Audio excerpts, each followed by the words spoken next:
दिसतं तसं नसतं. बऱ्याचदा मत बनवताना आपण घाई करतो, पण त्यावर प्रतिक्रिया देऊन मोकळं होतं. वास्तव परिस्थितीची आपल्याला जाणीवच नसते. पण असं असताना जर आपण त्या परिस्थितीच्या आहारी जात स्वतःचं मत बनवलं तर त्यातून अतिशय वाईट निर्माण होऊ शकतं.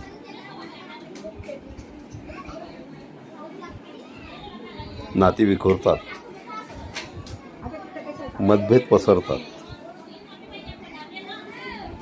आणि काही वेळेस ते मतभेदच अशी परिस्थिती निर्माण करतात की आपल्याला खरं खोटं काय ते कळतच नाही. अशा वेळेस संयम अतिशय महत्त्वाचा असतो. त्यातून मार्ग काढणं महत्त्वाचं असतं. अन्यथा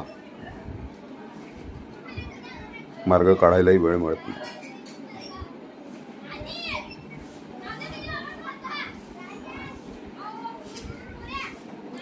आणि समोर जे दिसतं ते प्रत्येक वेळेस वास्तवच असेल असं खात्रीलायकरित्या म्हणता येत नाही. आता यावर प्रसिद्ध लेखक शिवखेरा यांच्या पुस्तकातील तो मजकूर मला आठवतो, ज्यात सकाळी सकाळी लोकल प्रवासामध्ये बरेचशी लोक आपापलं वर्तमानपत्र उघडून बसलेली असतात आणि अशा वेळे एक व्यक्ती आपल्या 3 मुलांना घेऊन त्या लोकलमध्ये चढतो. ती मुलं खूप धिंगामस्ती करतात, पण हा माणूस मात्र खाली डोकं ठेवून शांतपणे बसून राहतो.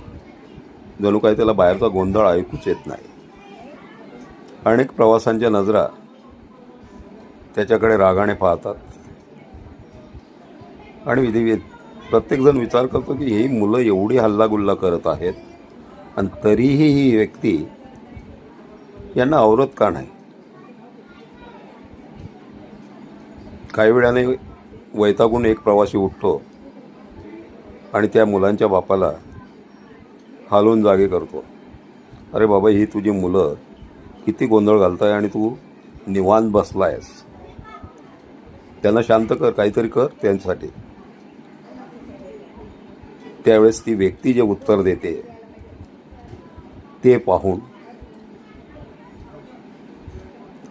सर्व त्याच्याकडे दयेने पाहत. उत्तर असतं की बाबांनो माफ करा, माझी ही मुलं अस्थिर आणि बेचैन आहेत, कारण मी नुकतंच त्यांचं आईचं शवागारात ठेवून आलेलो आहे आणि तिचा अंत्यविधी कसा करावा हा प्रश्न माझ्यासमोर आहे. म्हणून माझं त्या मुलांकडे दुर्लक्ष झालं, तरीही मला माफ करा. सांगायचं तात्पर्य, त्याच्यावर जी परिस्थिती ओढवली आहे ती वेगळी आहे, पण ॲक्च्युअल समोर जे दिसतंय ते चित्र वेगळं आहे. प्रवाशांना वाटतं हा बाप काही कामाचा नाही, मुलांना आवरत नाही, पण त्याचं न आवरण्याचं कारण जेव्हा कळतं तेव्हा तिथं माणुसकी जागी होते. आणि हीच माणुसकी बऱ्याच वेळेस आपल्याला रोजच्या व्यावहारिक जीवनातसुद्धा अनुभवायला मिळते. असे समज आणि गैरसमज पसरत असतात. अशीच एक घटना ज्यात अनेक ठिकाणी अनेक पद्धतीने पाहिलं गेलं.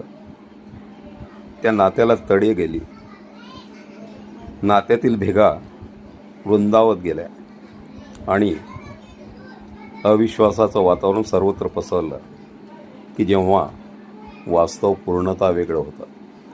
आणि जेव्हा ते वास्तव जाणून घेतलं आणि त्यानंतर या पद्धतीने सर्वांना त्या ठिकाणी एकत्र आणण्याचा प्रयत्न केला आणि त्यातून नात्यांचा जो सुरेख संगम पाहायला मिळाला, खरंच मन भरून आलं. असाच संगम नात्यांचा नेहमी असावा, अशीच नाती नेहमी एकरूप व्हावीत आणि त्यातून नंदनवन फुलावं, ही एवढीच अपेक्षा. सलाम सर्व नात्यांना आणि सलाम सर्व भावनांना. समजून घ्या, सर्व आपलीच असतात, परकं कोणीच नसतं.